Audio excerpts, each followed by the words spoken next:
عليكم ورحمة الله تعالى وبركاته. أولا سعيد كل سعادة بتواجدي بهذه الكلية العريقة، لذلك أشكر المنظمات والمنظمين على هذا الحفل العلمي البهيج، لأنكم أتحتم لنا الفرصة لكي نلتقي مع مجموعة من الزملاء الأساتذة الذين نقتسم معهم مجموعة من الذكريات الجميلة.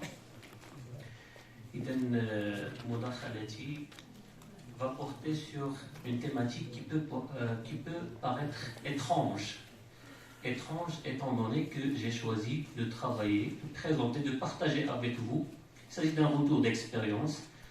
Je vais partager avec vous mon expérience comme membre d'un comité d'éthique qui travaille ou bien qui donne des avis sur des recherches biomédicales. Il s'agit du comité d'éthique pour la recherche biomédicale à Oujda. Donc, première question qui peut venir tout de suite, c'est qu'est-ce que la recherche biomédicale? Donc, il s'agit d'un terme qui est composé de deux termes, biologie et médicale. Il s'agit de tout essai, recherche ou bien expérimentation organisée ou pratiquée sur l'être humain en vue de développer les connaissances biologiques ou médicales et pour répondre à des préoccupations de santé publique. Là, c'est la raison. C'est afin de trouver des solutions, afin de trouver des remèdes pour la santé publique. L'objectif, à travers ces recherches, on essaie de comprendre au mieux le fonctionnement du corps humain. On essaie de dépister ou bien de contrôler l'origine des maladies. Et par conséquent, trouver des remèdes à ces maladies. Ou bien établir des préventions s'il n'existe pas de remède. Donc comment maintenant, c'est là la question qui nous intéresse tous, c'est à travers la collecte des informations. Il ne s'agit pas de n'importe quelle information, mais ce sont des informations relatives à la santé. Lorsque je dis relatives à la santé, ça veut dire qu'ils méritent une protection spéciale. Le législateur, dans l'article 0908, a précisé que pour pouvoir traiter les données, lorsque je dis traiter, collecter, enregistrer, ainsi de suite. Donc lorsqu'il s'agit de traiter des données à caractère personnel relatives à la santé, il faut une autorisation de la part de la CNDP.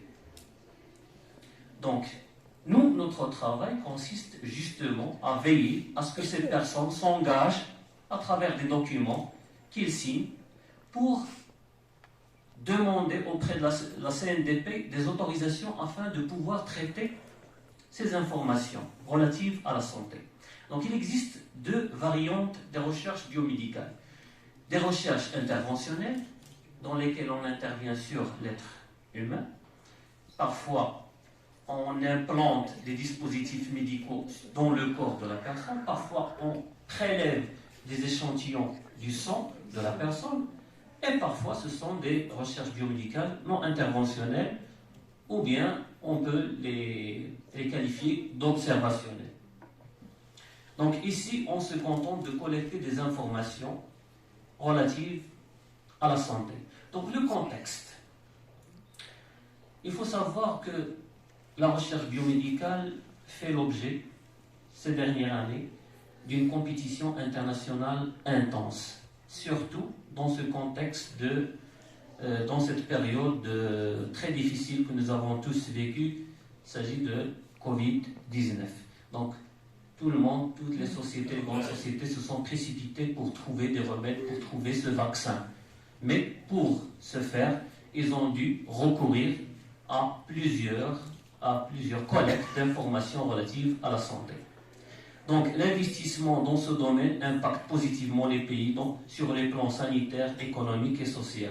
Donc, sur le plan sanitaire, fort heureusement, à travers ces recherches biomédicales, on arrive à améliorer l'accès des patients au progrès thérapeutique.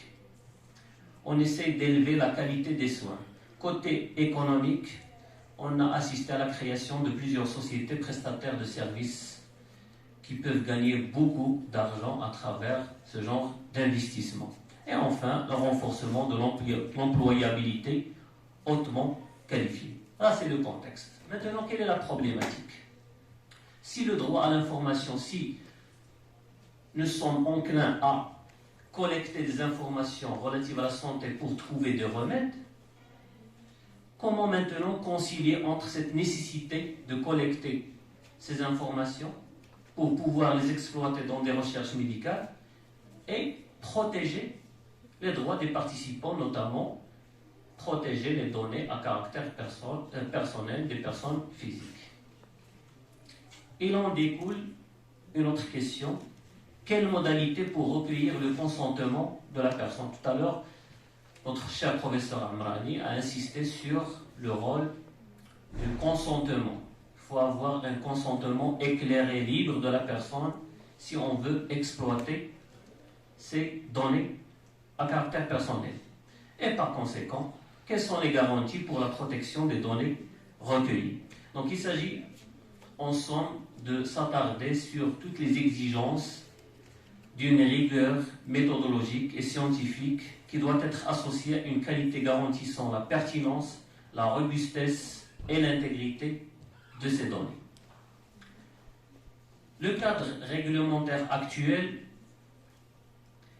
c'est justement la décision du ministre de la Santé qui date de 2012, relative aux recherches biomédicales interventionnelles, qui a abrogé la décision numéro 1 DRC 00 de 2012, même année. Donc, en lisant les dispositions de cette décision, on trouve que cette décision insiste sur le rôle du comité d'éthique qui doit donner un avis conforme pour pouvoir, avant de commencer toute recherche biomédicale. Il insiste beaucoup sur les modalités de recueil de consentement. Et précisons ces termes, toute recherche biomédicale doit être réalisée dans le respect des principes universels de l'éthique et de la protection des personnes. Il ajoute que toute personne doit être protégée,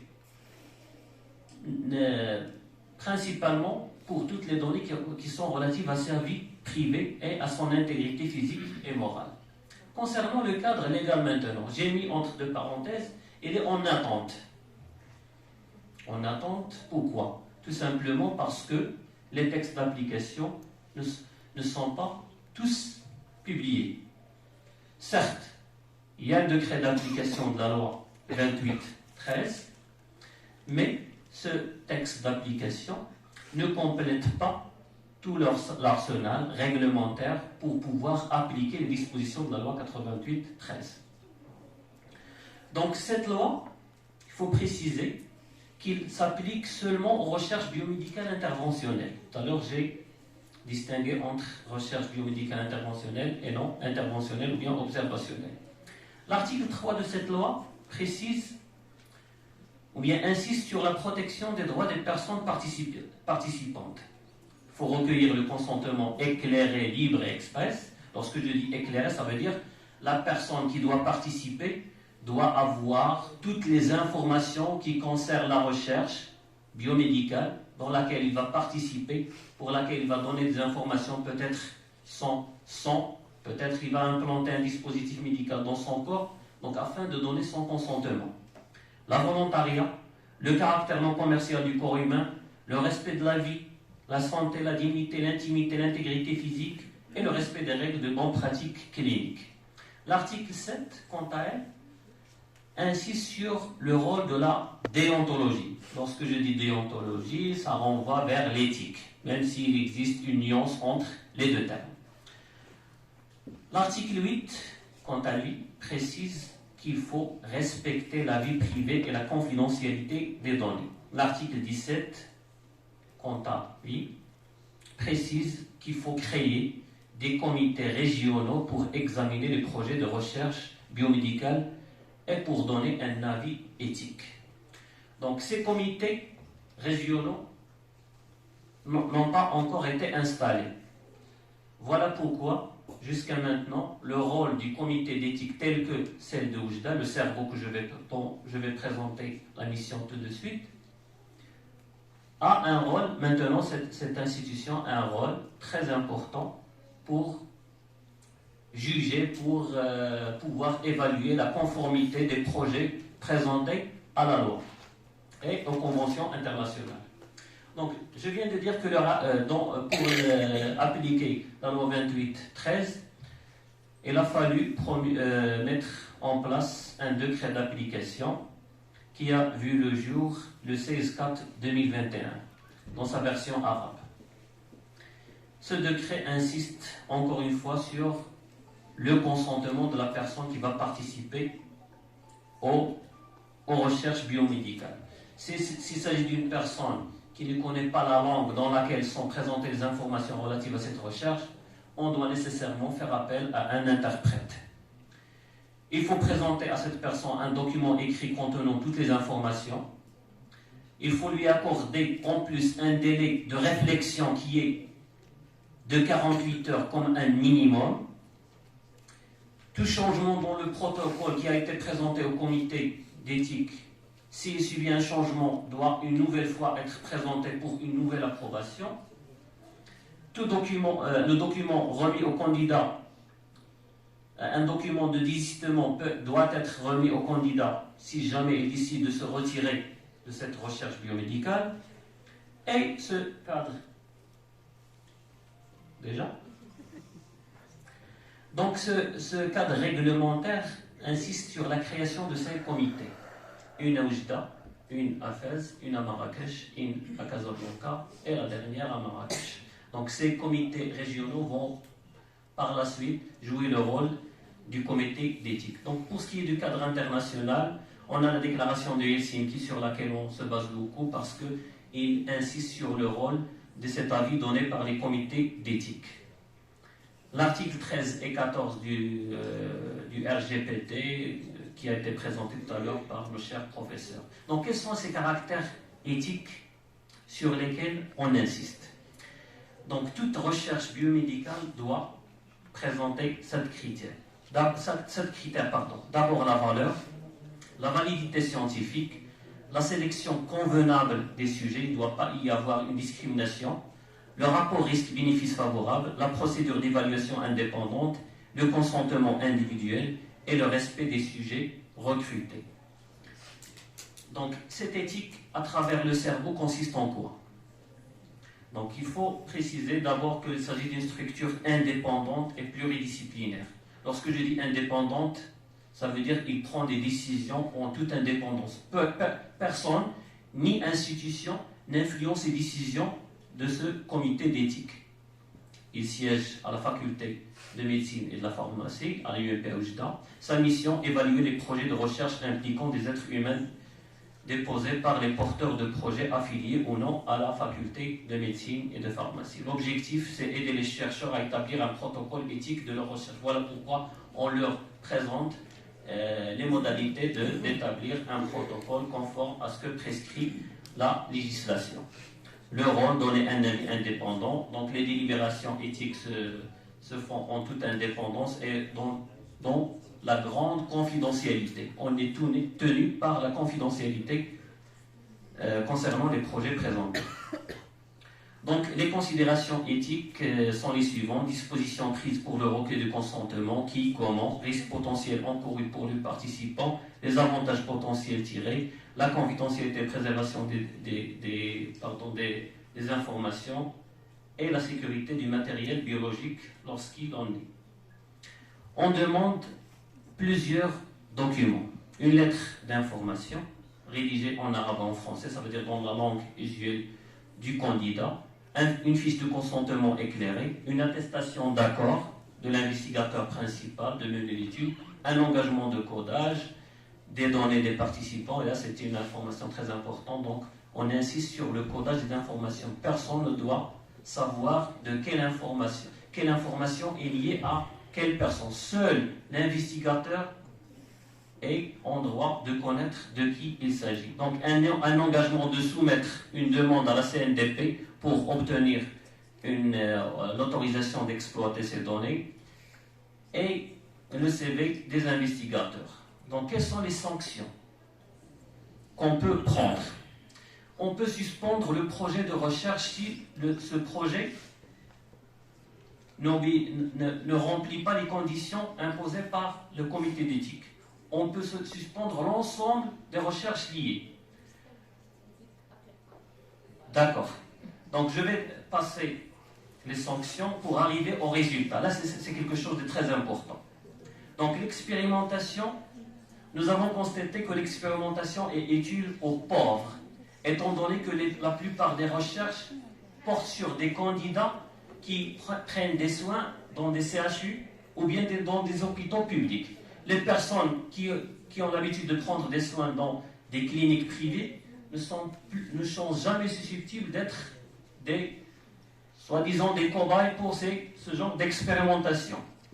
Le consentement éclairé lui-même, si important soit-il, n'assure pas une protection suffisante en raison de l'asymétrie en matière de connaissance et d'autorité des chercheurs. L'éthique se préoccupe des conditions dans lesquelles le patient a donné son consentement et non pas des motifs ou raisons ou arguments qui ont déterminé ses décisions dans son esprit. Malheureusement. On a toujours des difficultés en tant que professeur de droit à convaincre les autres membres du cerveau de l'obligation de respecter l'ensemble des lois et des règlements en vigueur. La CNDP, et là je m'adresse aux représentants de la CNDP, accuse un grand retard pour répondre les apporteurs de projets. Si vous publiez sur votre site, vous répondez dans 2 mois, parfois les recherches, parfois les réponses, l'avis de la CNDP dépasse 2 ans.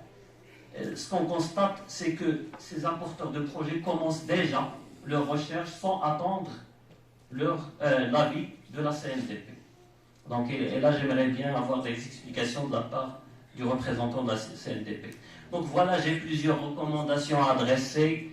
Il s'agit d'avoir un cadre réglementaire plus poussé pour pouvoir imposer l'anonymisation, le maintien de la confidentialité, élaborer des modalités d'enregistrement pour l'ensemble des recherches, instituer une formation pour les médecins à l'investigation clinique, compléter leur cadre réglementaire et déterminer d'autres exigences, créer le comité national de bioéthique, donc préciser, standardiser les modalités de dépôt des dossiers de demande. Je vous remercie de votre attention et j'attends vos questions pour compléter ce que je n'ai pas pu présenter. Merci, professeur Adil Slassi pour cette intervention. Donc, l'éthique الأخلاق بين الاقتراحات التي تقدم بها الأستاذ عمراني في مداخلته القيمة، يعني ليس هناك فقط الإطار التشريعي أو المؤسساتي، بل هناك الأخلاق، الجانب الأخلاقي يعني لحماية هذه المعطيات ذات الطابع الشخصي، خصوصا في التحول الرقمي. والأستاذ سلاسي عدي المتابر يعني عالج محور خاص في هذا المقترح هذا عن زاوية الأبحاث البيوطبية. إذا شكرا جزيلا الأستاذ الفاضل على هذه المداخلة القيمة. سنمر إلى مداخلة أخرى. الأستاذة مريم وسيلي سهلي، أستاذة باحثة بالمعهد العالي الدولي للسياحة بطنجة. إذا ستقدم مداخلة تحت عنوان Les défis de l'administration publique face à la protection des données personnelles.